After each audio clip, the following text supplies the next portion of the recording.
Un jour, mon grand-père m'a raconté une histoire dont je me souviendrai toute ma vie. J'avais 11 ans, et ce n'était clairement pas quelque chose à raconter à un enfant de cet âge-là. C'est une histoire aux racines perturbantes et aux guignements morbides. Mon grand-père en a vécu le début, j'ai assisté à sa fin. Il est né en Espagne vers la fin des années 20. À l'époque où tout a commencé, il avait 10 ans. Le village qu'il a vu naître était perdu dans le maquis. Il n'y avait pas beaucoup de passages à l'époque, et encore moins maintenant. Et quand gagnait le village abandonné, il était situé sur aucun grand axe routier. Il était proche d'aucune grande ville. C'était un endroit triste, un endroit où venaient mourir les rêves et ambitions des enfants, étouffés par les traditions et l'isolement presque total. Mais parmi eux, il y en avait un qui ne voyait pas les choses du même œil. Son père le destinait comme beaucoup d'autres villages, à lui succéder comme vigneron. Le garçon se rêvait, lui, flûtiste, dans un grand orchestre. Il se voyait jouer devant des centaines de personnes, à Madrid ou encore à Barcelone. Il avait ce rêve en lui depuis qu'il avait déniché une vieille flûte en bois dans son grenier. Un instrument tellement abîmé que l'enfant s'était étonné d'en tirer un son la première fois qu'il avait soufflé dedans.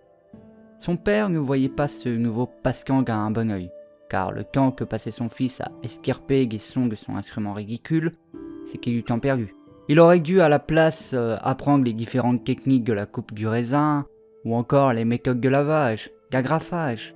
Comment un artiste, sans le sou, pourrait-il s'occuper de son père lorsque celui-ci serait immanquablement rattrapé par l'âge? Se dissimulant au regard des approbateurs de son paternel, le garçon commença à jouer en cachette.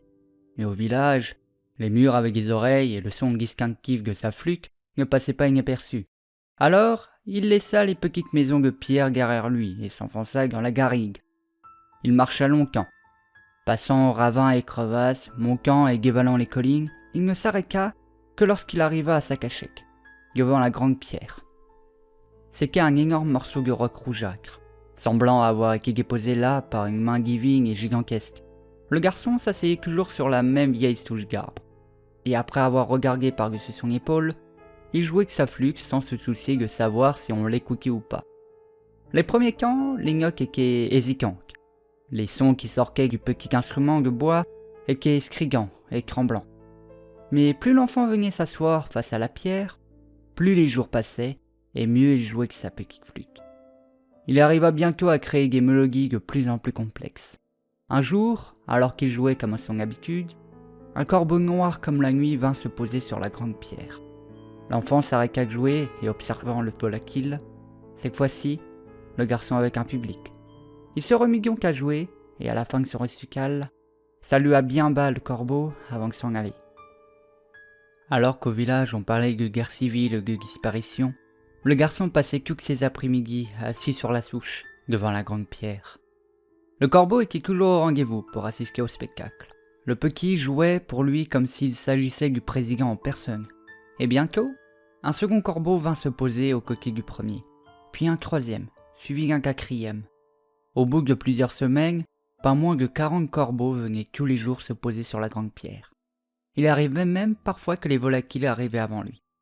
Le garçon ancré gang sur scène, saluant son auditoire. Mais avec le temps, ses concerts se firent plus rares.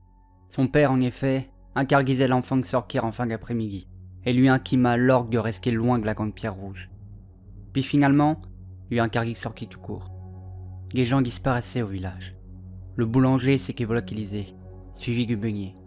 Des gens qui parlaient trop fort d'après les pères du garçon. D'autres habitants étaient partis sans explication. Des gens respectables, pourtant bien établis dans le village, déménagés du jour au lendemain. Le doux son de la flûte, les mélodies, le grand air, tout ceci vint à manquer à l'enfant qui se morfondait à la fenêtre. C'est ainsi qu'un mois plus tard, alors que d'autres villageois avaient encore disparu, le petit garçon profita du lourd sommeil de son père pour s'éclipser. La nuit tombait doucement, et beaucoup de maisons étaient maintenant inoccupées. On raconte qu'arrivé non loin de la grande pierre, le garçon vit de la lumière et des centaines de corbeaux volants en cercle autour de l'endroit. Les habitants qui vivaient encore au village, bien que peu nombreux, racontèrent avoir entendu un bruit terrible et sec, comme un coup de fouet titanesque qui résonna dans toute la vallée. On raconta aussi qu'une odeur atroce pouvait être sentie dans tout le village, jusqu'à l'intérieur des maisons. L'enfant, quoi qu'il advienne de lui, ne revint jamais que sa promenade au crépuscule. Mon grand-père a toujours assuré que ce petit garçon était son frère, même si mon père était certain qu'il n'y avait pas connaissance d'un oncle mort et qu'un enfant. Et pendant une longue période de ma vie, je me suis demandé pourquoi il m'avait raconté cette histoire alors que j'étais si jeune. Peut-être était-ce une sorte de conte à morale pour me mettre dans la quête de ne pas trop m'éloigner de la maison. En tout cas, elle avait fait son effet. Je ne sortais jamais seul très longtemps, et toujours dans les environs de la propriété. Je l'ai par la suite presque oublié, jusqu'à la mort de mon grand-père. Par curiosité, je me suis renseigné sur son village natal. Je n'ai rien trouvé qui parlait d'une légende d'enfants jouant de la flûte au corbeau. Mais j'ai découvert quelque chose de beaucoup plus triste. Le village, à l'époque où mon grand-père y était enfant, s'était retrouvé tiraillé par la guerre civile espagnole. Beaucoup d'habitants ne soutenaient pas le régime franquiste, et certains même le revendiquaient ouvertement. Les troupes nationalistes stationnées dans la région faisaient régulièrement des descentes au village pour amener les habitants qui affichaient avec trop de conviction leur soutien aux républicains, les soupçonnant de leur apporter de l'aide dans leur déroute. Les descendants des disparus ont longtemps ignoré le sort de leurs aïeux.